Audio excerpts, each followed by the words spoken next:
ambiance. Frères et sœurs bien-aimés, hier soir je me promenais à l'extérieur dans notre ville, au milieu des zombies, des monstres,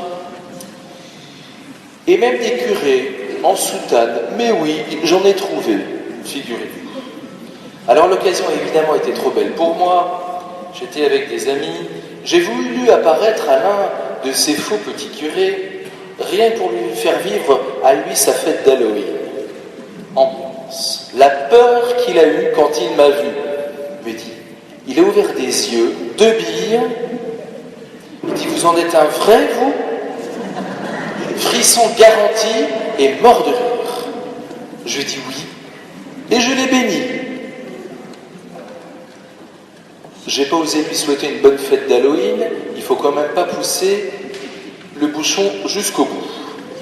Alors trouillomètre à 0, frères bien-aimés, dans cette société où la peur est un excellent moteur pour un bon remontant de vie et d'existence. Il faut quand même reconnaître, nous devons faire amende honorable, nous autres, ministres ordonnés, c'est qu'au XIXe siècle, moi j'ai souvent dit que j'aurais aimé être prêtre au XIXe siècle, la peur remplissait les homélies. Je vous donne un petit exemple d'un prêtre du XIXe qui arriverait dans notre assemblée ce matin. Tremblez, tremblez, malheureux, les feux de l'enfer s'ouvrent sous vos pieds, tremblez à l'idée de ce qui vous attend dans l'au-delà. Et puis j'aurais laissé quelques trémolos dans ma voix. Ça sent bon le Moyen-Âge, ça sent bon le dies irae, l'Apocalypse, le jugement dernier et tout cela.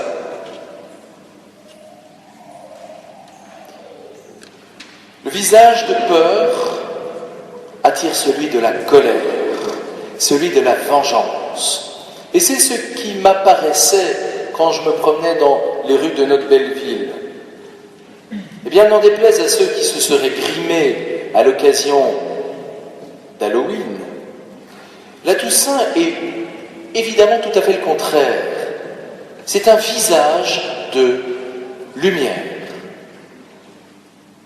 À longueur d'évangile, le Seigneur Jésus ne cesse de nous dire « N'ayez pas peur, réjouissez-vous, heureux êtes-vous ». C'est que la peur ne doit donc pas être un si bon moteur que cela. C'est qu'il doit y avoir autre chose dans l'Évangile. Mais allons plus loin. Que Jésus nous dit-il dans l'Évangile des Béatitudes que nous écoutons aujourd'hui? Les saints, eux, ont un point commun, c'est d'avoir trouvé ce que l'Évangile recèle comme visage de lumière. Leur point commun à ces hommes et ces femmes, c'est qu'ils n'ont plus peur. Ils se sont inscrits complètement en faux par rapport à une société de la peur. Alors j'aimerais regarder avec vous autrement les saints de notre Église que nous célébrons, que nous vénérons, que nous connaissons ou que nous ne connaissons pas. Il en est tellement plus qui sont inconnus. Il me reviennent à la mémoire les beaux visages d'un Jean-Paul II, d'un Charles de Foucault, des visages transfigurés. Ils n'étaient plus eux-mêmes, ou alors c'est plutôt des visages qui sont enfin devenus eux-mêmes. Il est souvent arrivé que nous retenions de la sainteté l'extraordinaire de l'héroïsme, l'extraordinaire de la vertu, l'extraordinaire des miracles. Mais est-ce bien là, même si on ne peut pas l'exclure, est-ce bien là qu'il faut retenir ce qu'est la sainteté? Ce sont les saints et saintes de Dieu, des hommes et des femmes, je le redis, qui n'ont plus peur.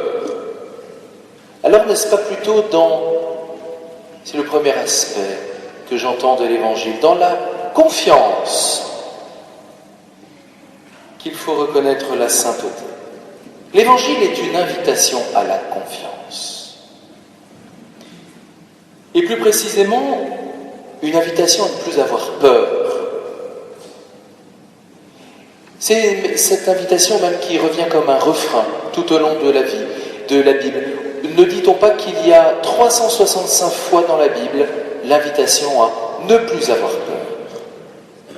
Comme si chaque jour de l'année, le Seigneur nous souhaitait de retrouver, de gagner la confiance.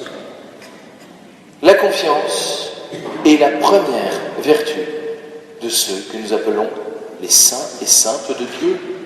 La confiance qui est la vertu propre de l'enfant. L'enfant doit avoir confiance dans ceux qui l'éduquent. Je retiens un autre aspect de l'Évangile qui résonne particulièrement, encore plus dans notre société, la pauvreté. Heureux les pauvres. Les saints, il ne faut pas les voir du côté des géants, il ne faut pas les voir non plus du côté des victorieux, des gagnants. En tout cas, si le saint est victorieux, il ne l'a pas d'abord été. Pauvre, heureux, toi qui accueilles ta pauvreté. Le saint devient victorieux, mais après coup. Et toutes les promesses victorieuses que nous entendons dans les béatitudes ne viennent qu'après coup. Le royaume des cieux, la terre promise, la consolation. La victoire vient après coup. Alors de manière un peu provocante, je vous dirais qu'un saint, avant d'être un gagnant, un vainqueur, c'est d'abord un perdant. C'est un vaincu. C'est quelqu'un plutôt donc qui s'est laissé vaincre. Alors je ne parle pas d'une défaite, je ne parle pas de ce qui lui aurait été infligé quand deux personnes ou deux nations se font la guerre. Le saint, lui, s'est laissé vaincre par le Seigneur. Il s'est laissé envahir par l'amour de Dieu. Vous savez comme moi que pour vivre un amour, il faut accueillir cet amour. On ne s'impose pas dans l'amour. On est obligé de lâcher prise, on est obligé de s'abandonner, de se laisser faire par l'autre. L'amour est le contraire de la maîtrise, de la violence. Je retiens ces mots du frère Roger de Thésée, qui invitait les jeunes chrétiens à se jeter en Dieu comme dans un abîme. Il faut oser, si on prend la formule au sérieux, se jeter en Dieu, s'abandonner à lui, comme dans un abîme. Voilà ce qu'est un saint. Il a reconnu l'amour que Dieu a pour lui. Et devant cet amour unique dans toute l'existence d'une personne, devant cet amour éperdu, un saint a répondu, a exprimé son désir, comme Quentin l'a fait au début de cette célébration. Tu m'aimais à ce point-là, et je ne le savais pas. Tu étais dans ma vie, je ne le savais pas. Aussi, j'ai répondu. Nous avons entendu dans la première lettre de Saint Jean, voyez comme il est grand, l'amour dont le Père nous a comblés. Il a voulu que nous soyons appelés enfants de Dieu, et nous le sommes.